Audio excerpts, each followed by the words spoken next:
Um, we started talking this week about coming to a place in God of rest and living in peace.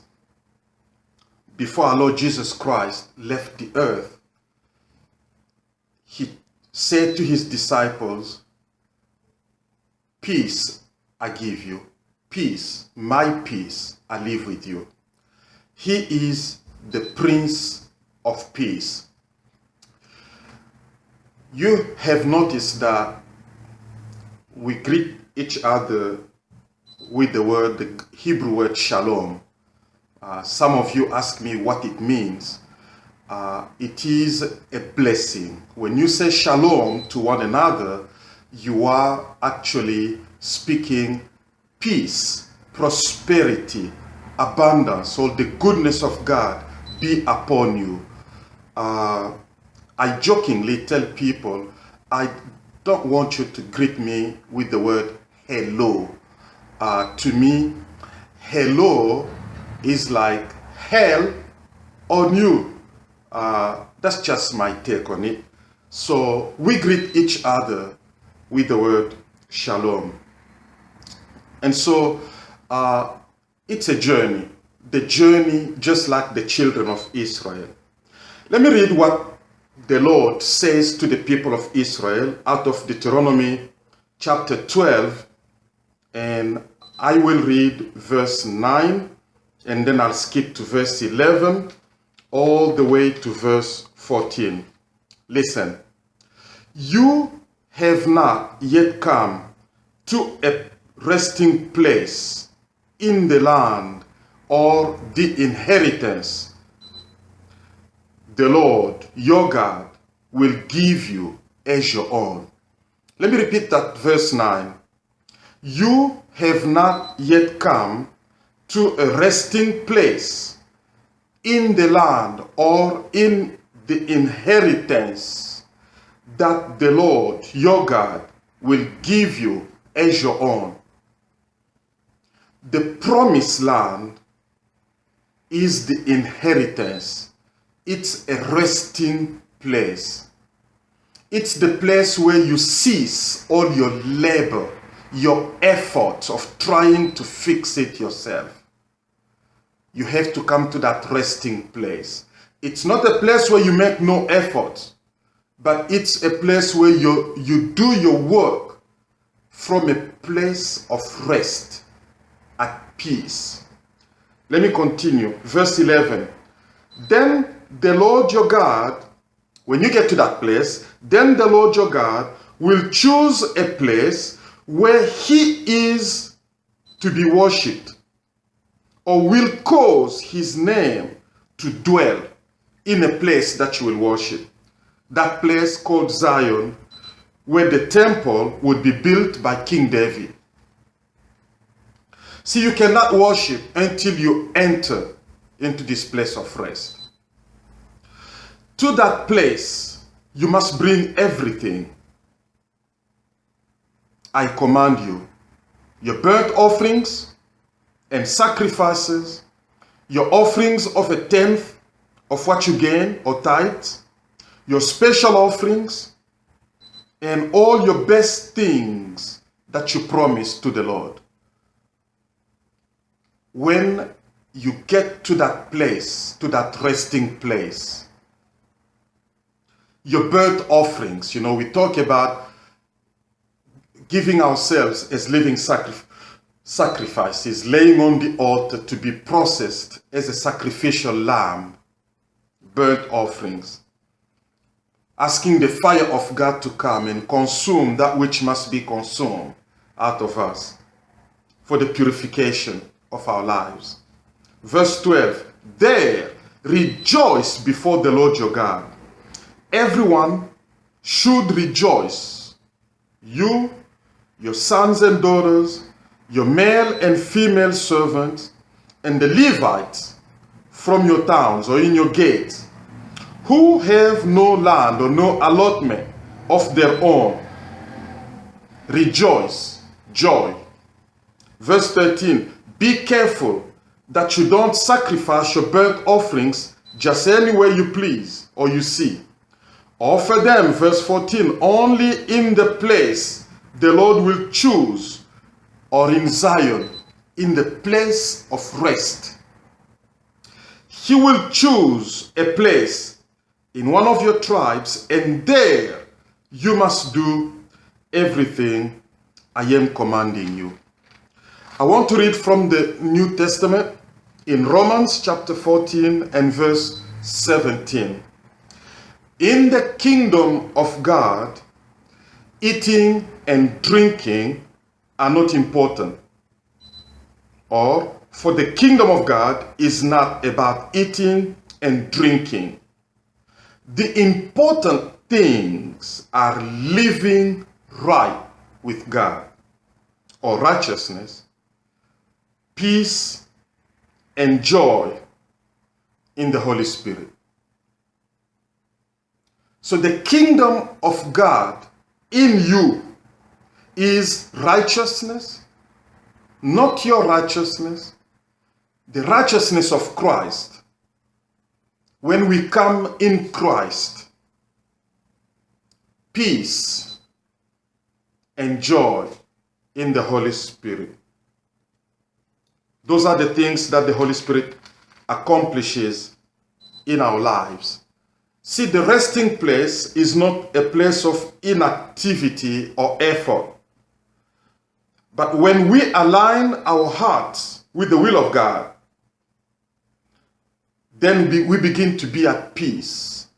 When we surrender our own will, when your will be done, O Lord, in my life, as it is done in heaven, in all that I do, then there are no inner struggles or stress or tensions inside of me. So the key in order to be able to enter into this place of rest in God is surrender. Most of the time we fight the will of God because we want what we want and what we desire. And then when God says no, or when God blocks us or takes it away, we imagine the enemy, then we begin to bind and cast out. And one day, the Lord told me, it's me. You cannot bind me. It's me, your God. We must be able to know the will of God and then accept it. The most difficult thing to do is to give up our will. You see, my will is the self in me, is what I want. Our Lord Jesus Christ had a will of his own, separate from the will of the Father, just like you and me. And he struggled. Don't take this lightly. In the Garden of Gethsemane, he struggled, sweating blood. The laying down of your will, of saying yes to the Lord. It's more than just shouting, yes, Lord, in the church. And this is all the time. And so the first thing that you have to do is welcome the kingdom of God in you. Step into it. Engage the kingdom of God. The kingdom of God is righteousness. Standing in Christ. Receiving the peace, the shalom of God. And the joy of the Lord is our strength. And this is by the Holy Spirit. You see, this is what the Holy Spirit comes to do in your life. It's not just simply speaking in tongues. I do speak in tongues. But I want to teach you a more excellent way. Living out of the place of rest in God is living the eternal reign of Christ in us. His dominion in us. Him having his way in us. Where we have given up our will. You see, a lot of people, the biggest problem we have in the church is people with strong wills. Even a little baby, even little children, you can see it. You can tell your child to stop doing what they're doing. They may physically stop doing it, but you can see the look on their face is defiant. You know, one father told his son, sit down, and the son refused. I will not sit down. And then the father took a bell and he said, sit down. And the boy, with his defiant face, defiance in his eyes, he sat down and he told his father, I'm sitting down physically, but inside of me, I'm still standing up. Defiance. Many of us are like that in the church. Many of us are lacking the presence of the Lord. The reign of Christ is a reign of righteousness in Christ, right living, right standing with God, joy and peace. The kingdom of God is righteousness, joy and peace.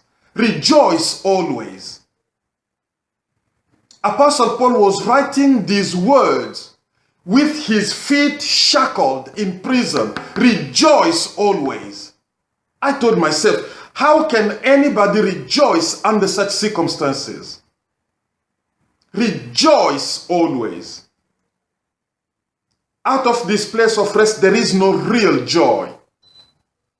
That's why most people are stressed out, fearful, depressed. When we align ourselves under His authority in His kingdom and let this kingdom manifest in us, then only then can we experience peace. The key is surrender. So please spend time in prayer to ask God to reveal to you what surrender looks like in your own life, in every aspect of your life. What a surrendered life looks like.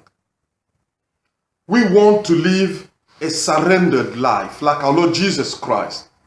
He says, I came not to please myself, but to please my Father who is in heaven. John 6 verse 38. That's what He was all about, to please the Father. We exist for His pleasure. He redeemed us to please Him. Not fair, you might say? Well, who told you? You, a creation, can speak back to your Creator. That's the only way, anyway, you will be fulfilled. It's by pleasing Him.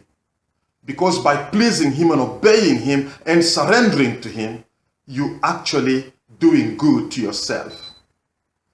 You see, surrendering to Him is not that easy. Because our self-life, our self-will always seek to protect ourselves and resolve our own problems and create our own strategies, but we must live according to the strategies given by the Holy Spirit. Seek spiritual understanding of what God is demanding of you in terms of consecration, dedication, surrender. Even in your warfare, the stuff that you're struggling with, the enemy that you fight, the scriptures tell us in the book of James, submit to God, then resist the devil. Then the devil will flee from you. See, the formula is simple. Many of us are trying to resist the devil and fight him before we actually submit to God. As long as we do not submit to God, the devil will not flee from us. We will not be able to resist him. Because the devil himself knows and he will attack you. You are not submitted. Submit to the order God has established in your marriage, in your family, in your church, in the nation. These things are important, to be consecrated, to be set apart, away from the common mindset, from the common doctrines of men, from the ways, the course of this age, being set apart and dedicated for specific person, the Lord, to become his, the people who belong to him.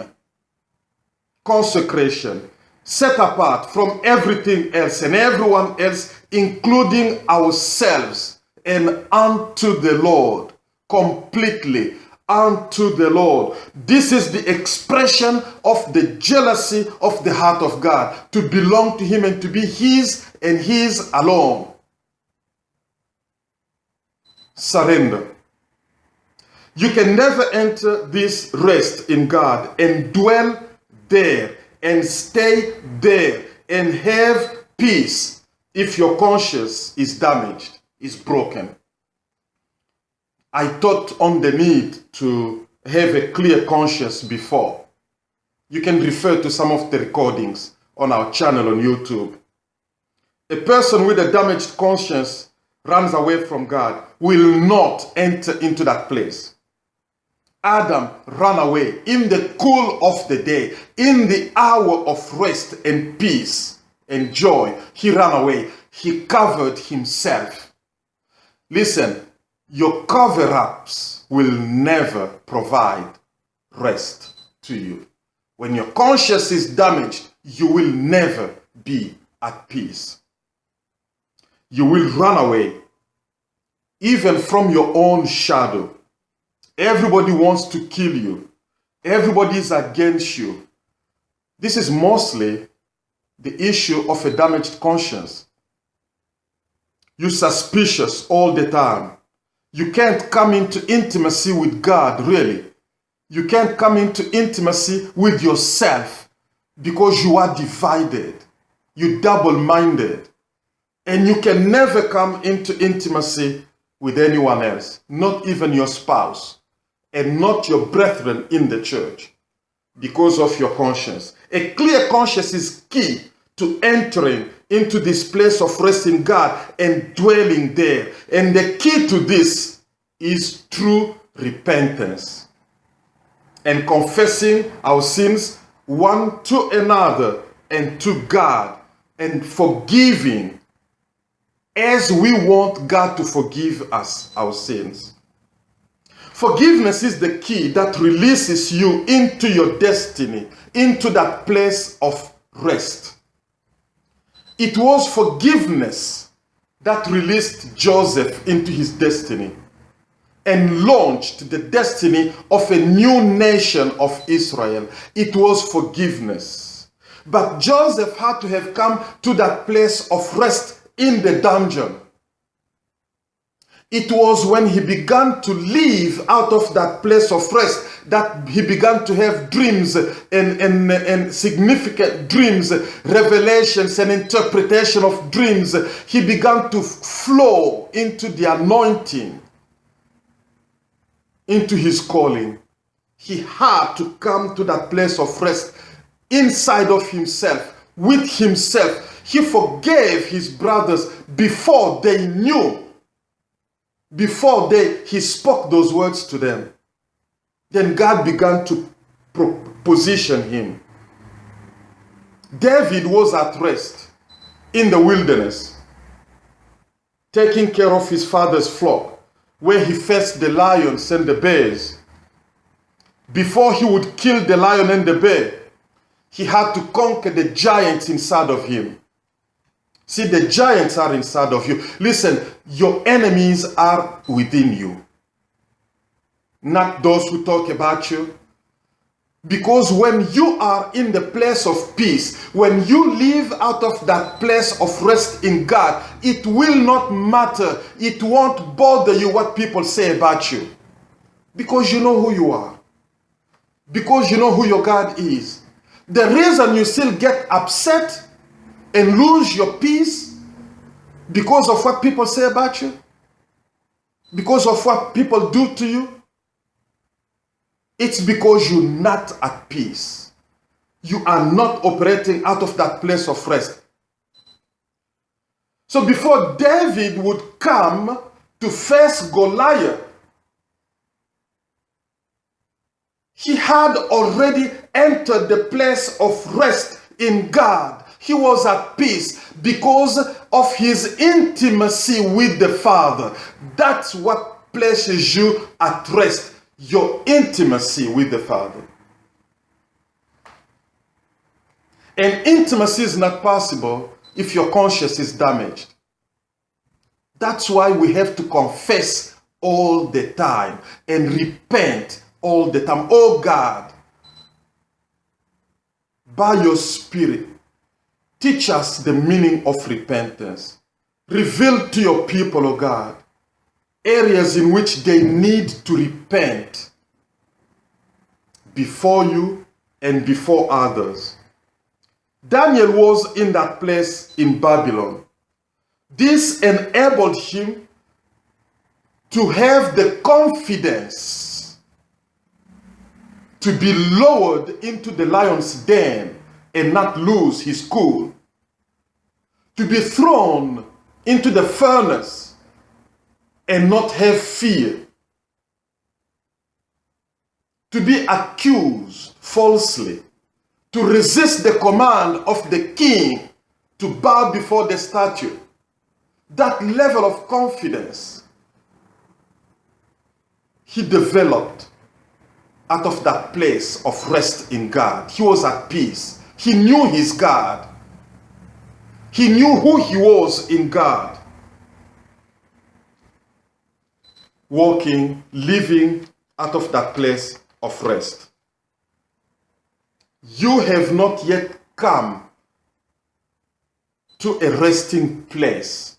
That's why you have not yet conquered your inheritance. The first step is surrender. So you may come to the place of rest, where you have a clear conscience before God, because you have repented and confessed your sins to God, to yourself, to one another. You're not trying to be right. You're not playing no more games. You're not trying to look good. You're not trying to protect your reputation. You don't care about what people will say. You are capable of coming naked before God and before one another. I repeat often, we are building a culture of honor in this ministry, so that you will never be afraid to come clean with me, because I will not stop loving you. I will cover you. You know the meaning of standing in the gap? I know where you are weak, and I'm going to stand there, not to take over, but so you may fulfill your destiny, so you may do what you were called to do. I will not stab you in the back. When people fight for power and influence and their own gain, personal gain, then we stab each other in the back. We seek to step on one another's back so that we may get ahead of them. Then we begin to peddle into their weaknesses. We begin to spread rumors to destroy their reputation, so they may be rejected by others, so I may be voted in, so I may be liked. That's not how we function here. That's not how we function here. We want to enter individually into this resting place of God, and then collectively, corporately, so that we may fulfill our corporate destiny together. Because your destiny is tied to the destiny of this house, this ministry. That's why God brought you here. He planted you here as a tree. Do you know what God promised you? He says, your inheritance that the Lord your God will give you as your own. that which he promised you. What did God promise you? Your marriage will never enter into the destiny of your marriage. Your family will never fulfill your family's destiny until you enter into this rest and your spouse enter into this rest, and together you begin to function out of a place of rest. Before you have a fight with your spouse, go back to your room and enter into this place of rest, both of you. Then come back. Your fight will take a whole other nature. You will then realize that you need to lock hands and fight against that which has come to attack you, to destroy your marriage, rather than fight against one another, operating out of a place of rest. You see, Satan had wisdom in heaven. We know him today as Lucifer before he fell down. Ambition, fear, and ambition, self-centeredness. Those are the things that caused him to fall down. Ambition. He didn't trust God. He feared. He wanted to be above God. If you read Ezekiel 28. Competition. The Lord your God will give you a place. That is the place where you worship. You cannot worship out of any other place. You cannot worship out of a place of restlessness. He says it in verse 11, Deuteronomy 12. Then the Lord your God will choose a place where he is to be worshipped. He will cause his name to dwell in Zion, where David built the temple. That is where you bring your offerings, your burnt offerings, your special gifts, your sacrifices. You bring them out of that place of rest.